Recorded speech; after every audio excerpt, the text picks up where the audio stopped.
ആ ചാരിറ്റികളിൽ നിന്നെല്ലാം വ്യത്യസ്തമായി പാർശ്വവൽക്കരിക്കപ്പെട്ട ജനവിഭാഗങ്ങളെ നേരിട്ട് കണ്ട് അവരുടെ വിഷമതകൾ മനസ്സിലാക്കി അവരുടെ കാര്യങ്ങൾ എന്താണെന്ന് മനസ്സിലാക്കി യഥാർത്ഥത്തിലുള്ള നേരവകാശികൾക്ക് അത് എത്തിച്ചു കൊടുക്കാൻ കഴിയുന്ന തരത്തില് നമ്മുടെ നാട്ടിലെ വിവിധങ്ങളായിട്ടുള്ള ആളുകളുടെ സഹായ സഹകരണത്തോടു കൂടി ഒരു പറ്റം ആളുകൾ അടുക്കളയിൽ തന്നെ ഇവിടെ പറഞ്ഞ് വെളുപ്പിനെ ഏറ്റ് 2 മണിക്ക് കിടക്കുന്നതിൽ 4 മണിക്ക് ഏൽക്കുന്നു, 4 മണിക്കേറ്റ് ശുശ്രൂഷകളെല്ലാം ചെയ്ത് ഇവിടെ കിടക്കുന്ന കുറച്ച് രോഗികളുണ്ട്. അവരെ ജീവിതത്തിന്റെ നാനാതുറകളിൽ ഒരുപാട് കഷ്ടപ്പാടുകളും ഒരുപാട് പണങ്ങളും ഉണ്ടായിരുന്നവര് ഒക്കെ ഇവിടെയുണ്ട്.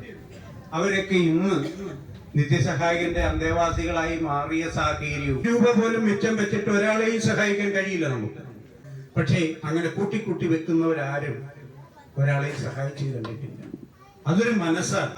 അമ്പലങ്ങളിലും പള്ളികളിലും ഒക്കെ കൊണ്ട് തള്ളുന്ന മാതാപിതാക്കള് എത്ര പണമുണ്ടെന്ന് പറഞ്ഞിട്ടെന്ന് കാര്യം. അങ്ങനെയുള്ള ആളുകൾക്കടക്കം ഇവിടെ സഹായകരമായ നിലപാട്, ആ നിലപാടെടുക്കുമ്പോൾ തീർച്ചയായിട്ടും നിത്യസഹായകന്റെ പേര് ഉച്ചസ്ഥായിലാണ്.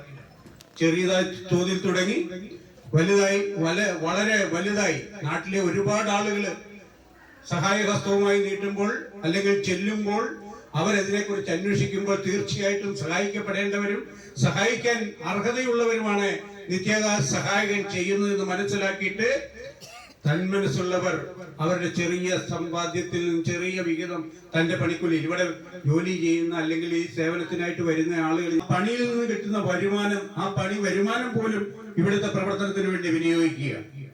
അങ്ങനെ വിനിയോഗിച്ചിട്ടാണ് നമ്മുടെ ഇതുപോലെയുള്ള ഒരു വലിയ പദ്ധതി നമ്മുടെ നാട്ടിലെ വിഷമത അനുഭവിക്കുന്ന, കഷ്ടത അനുഭവിക്കുന്ന, ദുരിതം അനുഭവിക്കുന്ന, ഇപ്പൊ ഇവിടെ ചെയ്തതുപോലെ ക്യാൻസർ, ഡയാലിസിസ് രോഗികൾ അടക്കം ഒരു നേരത്തിന് ആഹാരത്തിന് വകയില്ലാത്തവർക്ക് സഹായകരമായ നിലപാടിലേക്ക് പോകാൻ കഴിയുന്ന ഒരു മനസ്സാണ് ഈ കൂട്ടത്തിന്റെ ഈ നിത്യസഹായകന്റെ ആത്മബലം. അതിനുവേണ്ടി പ്രവർത്തിക്കുന്ന പ്രിയപ്പെട്ട എന്റെ അനില്. കാരണം ഞങ്ങൾ ഒരുപാട് തലങ്ങളിൽ ഒന്നിച്ചു, ഒരുപാട് കാര്യങ്ങളിൽ ഒന്നിച്ചു പ്രവർത്തിച്ചിട്ടുള്ളവരാണ്. മായയായാലും അനിലായാലും കുട്ടികളായാലും ഒക്കെ